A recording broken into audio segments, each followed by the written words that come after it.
So here's a game that I played just a few days ago, and I'm always on the lookout for how I can play with no blunders and no errors. And I really, one of the main things that I do to try to avoid that or keep it to a minimum is I look one or two moves ahead for every piece, and I'm trying to always be scanning for checks and captures and threats, not only from me, but toward my opponent as well, all of that. So this game started with the king's pawn up, and then I'm going to practice the Owen's defense.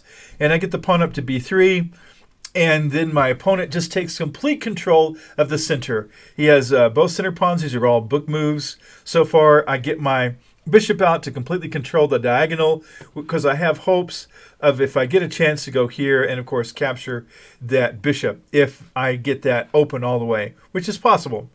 He puts his knight up. I get my pawn up because I'm going to go here, and I'm going to pin his knight against his king. He sees that, and that's also a book move as he moves up to make it where I can't do that. All right, so I get my bishop up, at least one, and he gets a knight. I get a knight up, so we got three knights out, and then he goes and threatens my knight. And what I should have done is just gone ahead and taken this pawn and ended up trading, his knight for a bishop, but I didn't do that.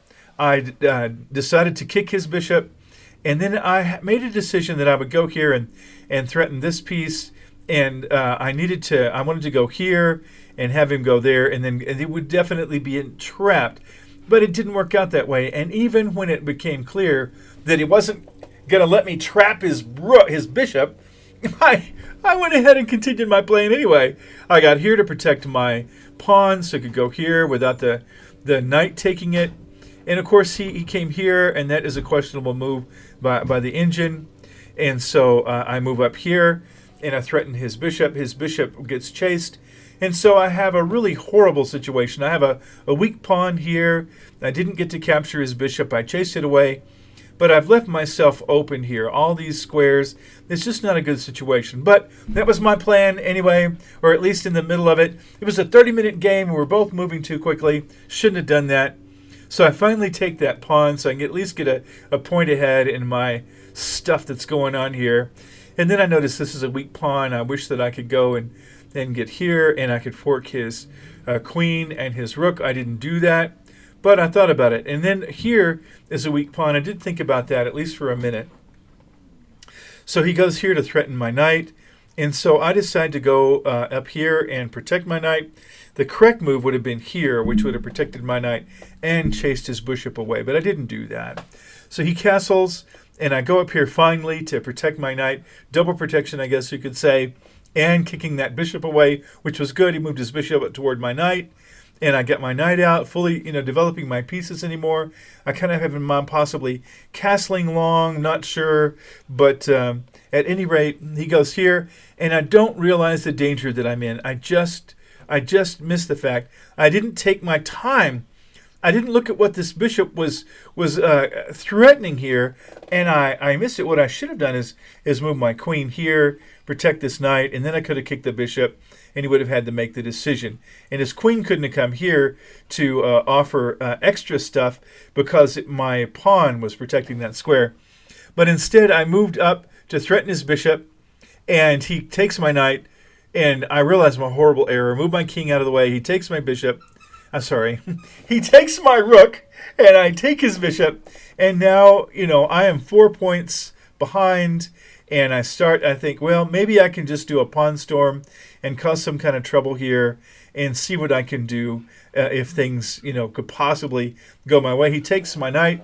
I take here, and what that does is leaves these two pawns are now weak pawns. And that's a weak pawn. I mean, a lot of pawns left behind. Very frustrating. I shouldn't have been doing that. I should have been paying more attention. I guess I was too excited in the game. And so he takes that pawn, and now he's 5 points ahead. And so I go here to threaten his bishop and get my queen out of the way. I'm still looking that if I could have gone here, he would have had to take here, and then I could have gone here. At least I could have got a pawn. I couldn't take his knight because his knights are looking at each other, a very powerful situation. So he goes back, and I decide to advance my pawns and see what kind of trouble I can cause. So he advances a pawn, and I advance here. He takes, and I should have taken, but I didn't. I go here to trade queens. We trade queens. And now we're getting really toward the end game. And I take his queen, and he sees he's still 5 points ahead. And then I take this, still 5 points ahead. And so I begin to try to move my king up to see what I can do. Not much. So I get my rook over here, and I'm not paying attention to this diagonal. This is a weak point for me to see what this diagonal was doing. At one point I considered moving here, but if I had done that, he could have taken for free. There's no way I could take it with the king because he would have been protected by this bishop. So I didn't do that. So anyway, I go here, and I had in mind putting my rook over and going here and making him go somewhere. But instead he got his rook out of the way. I put my rook here without noticing he could take my rook. And I guess he didn't notice it either. He came down here to threaten my king.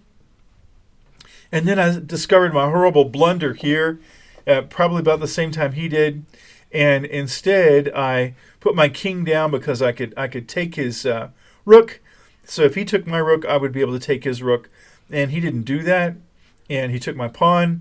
And I go to his rook again, because then if he takes my rook, I get his rook. He should have gone over here. If he had gone over here, then he would have been threatening my bishop. He would have got one or the other, etc., etc. It would have been, pretty much curtains for me. But instead he goes here to threaten my king again. I move here and finally moves his rook out of the way. And so then I move my rook up here to trade rooks. And I thought that would be a great idea to kind of get his rook out of the way. I had in mind taking my pawn up and getting a queen, if at all possible. And even though, I'm really behind in pawns and behind in strategy, it's a problem. He takes, I take, he takes, and I decide to take his pawn.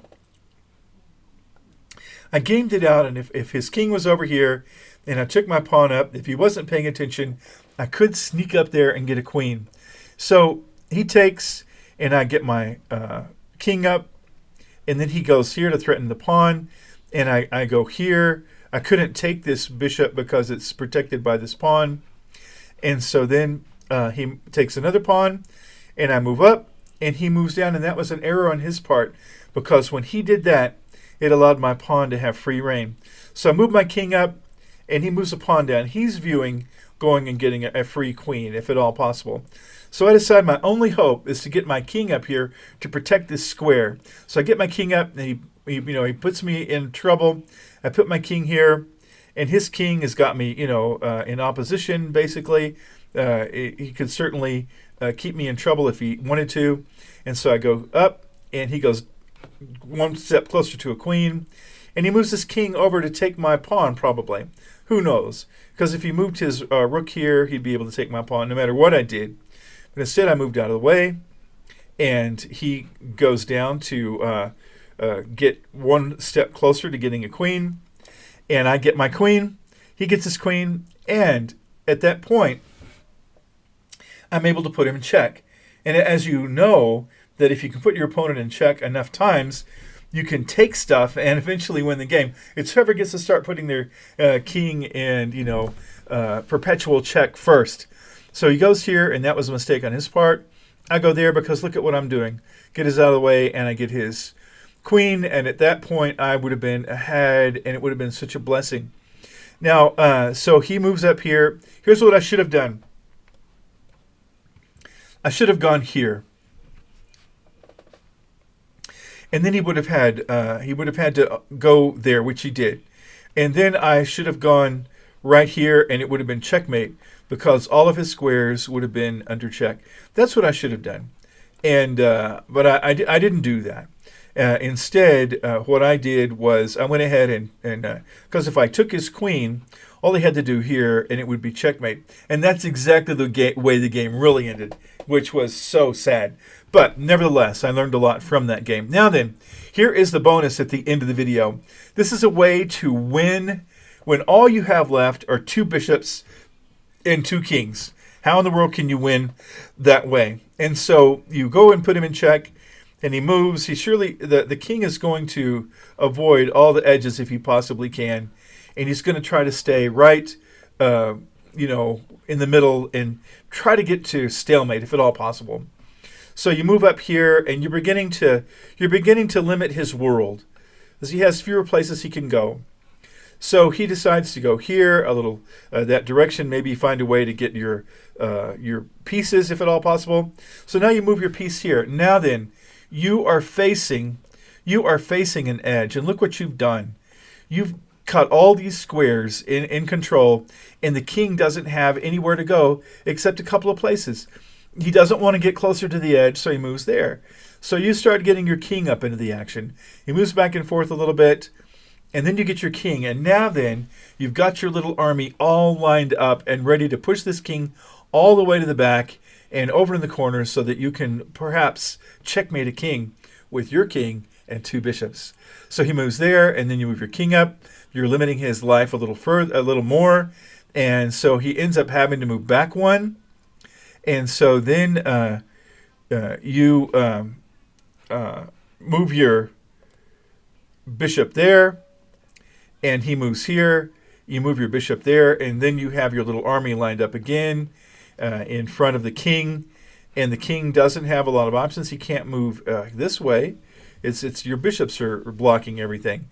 So he moves there, still trying to stay out of the back rank. And so you move a bishop here, and look what you've done. You've made all this, and he doesn't have a place to move. And your king is protecting both your bishops. Very important. Keep your king protecting your bishops, or it's not going to work out for you. And then he has to move back finally in the back rank where you want him. And then you move your king up, and he still can't get out of the back rank. He's stuck there because this is protected, and all these are protected. And so he has to do something. He moves here to try to get out of trouble. You move here to cause him more trouble. And so he's still going to try to go for a stalemate. He goes there. It'd be so easy to put him in stalemate if you're not careful. So you go here, and that cuts up. He can't run away anymore. He can't run that direction. He only has one place he can go, and that's exactly where he does. And so then you move here, and you cut it off further. He can't go here anymore.